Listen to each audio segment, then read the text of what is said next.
काफ़ी टाइम से देखते आ रहे हैं, जब से ये लॉकडाउन हुआ है ना, तब से देखते आ रहे हैं एक चीज़ को। और सभी देख रहे हैं इस चीज़ को, ध्यान किसी का नहीं जा रहा है।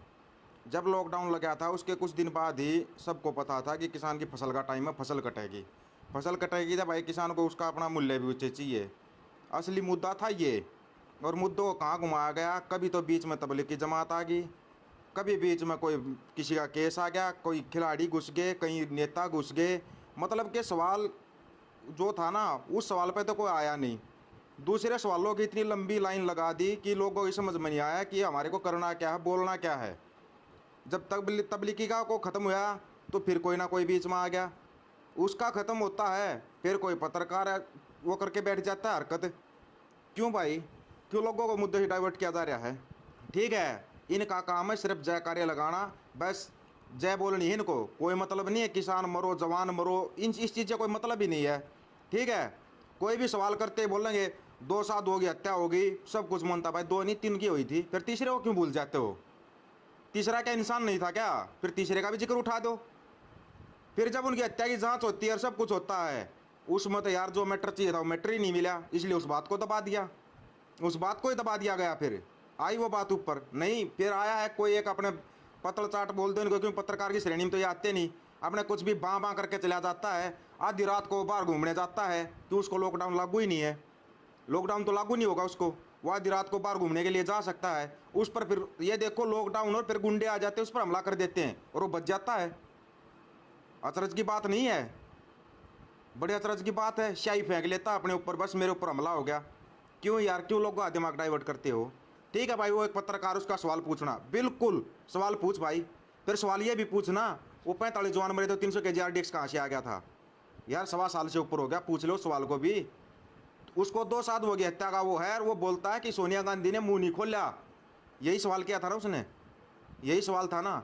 तो उसको ये भी बोलना चाहिए था कि सोनिया गांधी ने जांच क्यों नहीं होने दी पुलवामा की? सोनिया गांधी ने ही नहीं होने दी ना जांच। यार सोनिया गांधी तो छोड़ो, नेहरू का और उसका गांधी का नाम ले दो ना, अभी तो वो भी जिंदा पत्रकारों की श्रेणी में। नेहरू और गांधी जांच नहीं होने देते पुलवामा की। नेहरू और गांधी किसानों की फसल का मूल्य नहीं मिलने देते, मिलने नहीं देते वो। इनका करना चाहिए ना। ठीक है, क्यों नहीं कर रहे, क्यों नहीं किया जा रहा ये बता दो ना। नहीं, सवाल करने हैं भाई, सवाल करो। आप पत्रकार हो, आपको अधिकार है सवाल करने का, तो फिर सवाल करो तो ढंग से भी करो ना। सवाल फिर पूरे ही करो। आधे अधूरे सवाल क्यों करते हो? या जवानों की जान की कोई कीमत नहीं, या किसानों की जान की कोई कीमत नहीं है, ये बताओ, इतना बता दो। उसने बोला है कि 2 साल हो गए हत्या होगी और सभी चुप रहे। ठीक है, मान लिया, सभी चुप रहे भाई। ठीक है, बोले जांच होगी, सब कुछ हो गया, मिल गए, हत्यारे मिल गए, फिर आगे उनके नाम भी उजागर हो गए सबके, आगे भी तो सवाल कर लो फिर। फर्क सिर्फ एक है, अभी सिर्फ किसान की फसल का टाइम है। इन लोगों को इस मुद्दे से डाइवर्ट करना है। आप चाहे एक बार सवाल करो या 10 बार सवाल करो, मेन मुद्दा है किसानों का। उस मुद्दे से आप लोगों को डाइवर्ट किया जा रहा है और आप लोग डाइवर्ट ही रहोगे। सिर्फ ये एक सवाल कर दो, आपके सामने 100 सवाल खड़े हो जाएंगे। हिंदुत्व खतरे में है, देश की अभिव्यक्ति की आज़ादी खतरे में है, पत्रकारों पर हमला हो गया, नेताओं पर हमला हो गया। कहाँ से हो रहे भाई हमले? लॉकडाउन है, सभी घरों में बैठे, हमले कहाँ से हो रहे हैं? कौन गाली दे रहा है फ़ोन पे? है दम किसी में? ओपन में अपना फ़ोन नंबर डालता हूँ मैं, दे के दिखाओ गाली, 2 मिनट में रिकॉर्डिंग करूँगा, सबको सुना दूंगा। दे के दिखाओ, दिखा, या रिकॉर्डिंग निकलवा दूंगा, 2 मिनट में रिकॉर्डिंग निकल जाएगी। क्यों, क्यों इसको लोगों को डाइवर्ट किया जा रहा है, ये बताओ भाई, क्यों किया जा रहा है? ठीक है, मत इतने डाइवर्ट हो, ठीक है ना, मत इतने डाइवर्ट हो भाई। आराम से, प्यार से। उस दिन भी मैंने कहा था भाई, हाथ जोड़कर रिक्वेस्ट है, कोई बड़ा मुद्दा नहीं है इस देश में, एक ही मुद्दा है, किसानों को उसकी फसल का उचित मूल्य दिलवा दो। यही था ना, ज़्यादा तो नहीं बोलिया था। उसके बाद आप लोगों को जो कमेंट आए वो कमेंट में आउट कर देता हूँ, मेरे को पता है। गाली के सिवाय कुछ आता तो नहीं ना भक्तों को, आता तो नहीं कुछ। सवाल का जवाब ये नहीं दे सकते भाई, सवाल कर लो, मेरे सवाल कर ले। क्या आपको राजनीति करनी है? नहीं करनी भाई मेरे को तो। भला आपके बोलने के अंदाज से नहीं लगता किसान के बच्चे हो गए? किसान का बच्चा हूँ, लेकिन उससे पहले इस देश का एक जवान भी हूँ। ठीक है, उसी दिन बताया था मैंने कि मैं फौजी हूँ भाई, कोई नेता कोई नहीं। अब जो मैं बात ना घुमा फिरा कर बोल लूँगा, बिल्कुल और सीधी सीधी बात बोल रहा हूँ। अगर दम है तो ये मुद्दा उठा के देख लो। एक किसान का मुद्दा उठा लो, देश में 100 मुद्दे अपने आप उठ जाएंगे यार। आपको जरूरत ही नहीं है दूसरा मुद्दा उठाने की, एक किसान का मुद्दा उठा लो, हजारों मुद्दे अपने आप उठ जाएंगे इस देश के अंदर। ठीक है, हजारों मुद्दे मुंह खोल के खड़े हो जाएंगे, आपको समझ में नहीं आएगा ये मुद्दा तो था ही नहीं, कहाँ से आ गया, क्या मुद्दा था, कोई मुद्दा ही नहीं था, पत्रकारों का कोई मुद्दा नहीं था, नेताओं का कोई मुद्दा नहीं था, लेकिन मुद्दा तो उठाया जाएगा भाई। एक बार सवाल तो करके देखो। मिर्ची सबको लगती है, किसान और जवान की कोई कीमत नहीं इस देश के अंदर। दुनिया भर के तुम ये वीडियो शेयर करते रहते हो, ये शेयर करते रहते हो, मत करो भाई, शर्म आती है फिर तुम्हारे को, खुद को भी शर्म आती है, मेरे को पता है। ठीक है, शर्म आती है तुम्हारे को भी, जब तुम शीशा देखते हो या कुछ देखते हो ना, जब तुम देखते हो अपना चेहरा देखते हो, शर्म तो आती है तुम्हारे को। इतना तो कन्फर्म आप लोगों को शर्म आती है, बहुत ज़्यादा शर्म आती है कि यार मेरे को ये नहीं करना चाहिए, ये इतनी दुनिया भर का गंद मैं शेयर करता रहता हूँ, गाली लिखता हूँ, अगर वही गालियाँ क्या आप लोग कोई माँ बहन पड़ेगी, कैसा महसूस होगा, कभी सोचा इस बारे में? एक लेडीज़ के लिए अगर कुछ भी बोला जाता है तो सोच के देखो, अगर वही बात हमारी माँ बहन के ऊपर आएगी फिर क्या होगा? सोचा है कभी? नहीं सोचोगे, सोचोगे जब बहुत शर्म आएगी आप लोगों को। मेरे को फलाना पत्रकार पसंद है, मेरे को दखड़ा पत्रकार पसंद है, मैं उसके लिए खून की नदी बहा दूंगा।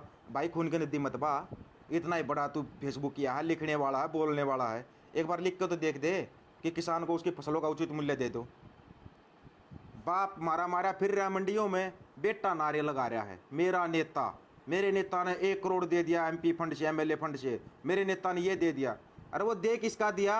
वो मेरे अंधे भगत, दे किसका दिया? वो तुम्हारी जेब का दिया है वो नेता ने। जो तुम टैक्स भर रहे हो ना, जो तुम्हारे काम के लिए आया था ना, जो तुम्हारे ऊपर खर्च करने के लिए आया था, वो पैसा दिया है। भाई चिल्लाने से पहले थोड़ा बहुत तो सोच लिया करो, या बस ऐसे ही अंधभक्ति करने से मतलब है? जितने अंधभक्त हैं मोटे मोटे तो निकाल चुका हूँ भाई, बाकी बचे कुछों को भी निकाल दूंगा, कोई खाना नहीं भाई तुम्हारा। जब ये चला तबलीगी जमात का चला, मैंने उनके लिए बोला कि ये सब झूठ है, प्रोपगंडा है, आप लोगों ने बड़े प्यार से मेरे को मुसलमान हितैषी घोषित कर दिया, बड़ा मज़ा आया यार। सर्टिफिकेट आप लोगों की जेब में रहता है, आपकी जेब में सर्टिफिकेट रहता है एक देने के लिए। नहीं, देश में कोरोना मुसलमानों ने फैलाया है, वो बात भी दबगी, वो बात भी दबगी, पता नहीं कहाँ दबगी वो बात, जब था ही नहीं कुछ तो दबेगी वो बात तो यार। सच सामने आएगा मेरे भाई, आज नहीं कल, कल नहीं परसों, लेकिन जब सामने आएगा ना, आप लोग मुंह दिखाने के लायक नहीं रहोगे। जितने चिल्ला रहे हैं, जो ये चिल्ला रहे हैं ना भाई, याद के बस दुनिया भर के ढोंग के वीडियो आप लोग शेयर कर रहे हो, आप लोग कहीं मुंह दिखाने लायक नहीं रहोगे। खुद अपने आईने में अपना चेहरा नहीं देख सकते आप लोग, जो ये जयकारे लगा रहे हैं नेताओं के, आप लोग शीशे में अपना चेहरा देखते इस टाइम पे शर्माओगे, कन्फर्म है ये। मेरे से बड़े प्यार से पूछ रहे थे ना, प्यार से ही तो जवाब दे रहा हूँ भाई मैं। क्या निकला? ये जो आप लोगों ने पालघर का जो एक केस उठाया था, आपने इतना बड़ा केस उठा दिया ये कि बस खून की नदियाँ बहेंगी। उसमें एक अपने आप को बोलता है कि मैं साधु हूँ, एक साधु आके भड़काता लोगों को, मार काट मचा देंगे, पूरे गांव में आग लगा देंगे। क्या ये एक साधु की भाषा है ये? क्या एक साधु की भाषा है ये कि वो पूरे गांव को जला देगा? मान सकते हैं आप ये कि साधु की भाषा है ये? वो साधु नहीं भाई, स्वादु होते हैं जो लोगों को भड़काते हैं। साधु की श्रेणी में नहीं आते, वो स्वादु होते हैं, स्वादु जो खाम खागे वायत के दंगे भड़काते हैं। इतनी दंगे भड़काने वाली वीडियो आई, किसी पर कोई कार्रवाई हुई नहीं हुई। क्यों नहीं हुई पता है भाई? ये हैं ही उनके, कार्रवाई कौन करेगा? छोड़ा जाता है इनको, बीच बीच में एक एक चूजे को छोड़ा जाता है, एक एक मेंढो को बीच में छोड़ दिया जाता। जब थोड़ा तू टर्रा के आ जा, भगत बैठे हैं अपने आप, भगत इस पे शेयरिंग में और उसमें कसम कमी नहीं छोड़ेंगे, बस भगत लग जाते हैं। ठीक है, भगत चिल्लाने लग जाते हैं, ये हो गया वो हो गया, बस हिंदुत्व खतरे में आ गया। अरे मेरे भाइयों, मेरे दोस्तों, मेरे गुरुओं, कम से कम मेरे को तो बता दो ये हिंदुत्व कौन सा खतरे में आ रहा है? कम से कम आप लोगों के साथ मैं भी चिल्लाना शुरू कर दूं? मेरे को तो अभी तक कुछ समझ में नहीं आ रहा। प्यार से रहना सीख लो, ठीक है? नहीं तो ना जो ये महामारी आई ना, कोरोना नाम की महामारी आई है, ये आपको अपने आप सिखा देगी, अपने आप सिखा देगी प्यार से रहना। जब भूखे मरोगे ना, तब आपको आदमी की ज़रूरत महसूस होगी, और तब मेरे जैसे के सामने आगे सीधा बोलूँगा, पहले नारे लगा, चिल्ला, पहले चिल्ला, पहले अपने नेता के नारे लगा। ध्यान रखना इस चीज़ का, महामारी है ये, अपने घर में बैठे हो, आराम से बैठे रहो। नहीं कुछ बस का है ना, अगर कोई बोल रहा है या लिख रहा है, उसकी टांग मत खींचो यार। अगर आप नहीं सहारा लगा सकते, उसकी बात को नहीं आगे फॉरवर्ड कर सकते, शेयर नहीं कर सकते, टांग तो मत खींचो यार। ये मैंने पहले ही बताया था। जो भी किसानों का साथ देगा इस टाइम पे, किसानों के लिए बोलेगा, ठीक है, हर उस आदमी का साथ दूंगा, चाहे वो मेरी आईडी में हो या ना हो, सर्च करके भी साथ दूंगा, उसके पोस्ट को शेयर भी करूंगा, सब कुछ करूंगा मैं। अगर बोलेगा तो भी उसके वीडियो को शेयर करूंगा, ठीक है, शेयर करूंगा भाई। मैं तो, मेरे अंदर तो है इतना दम।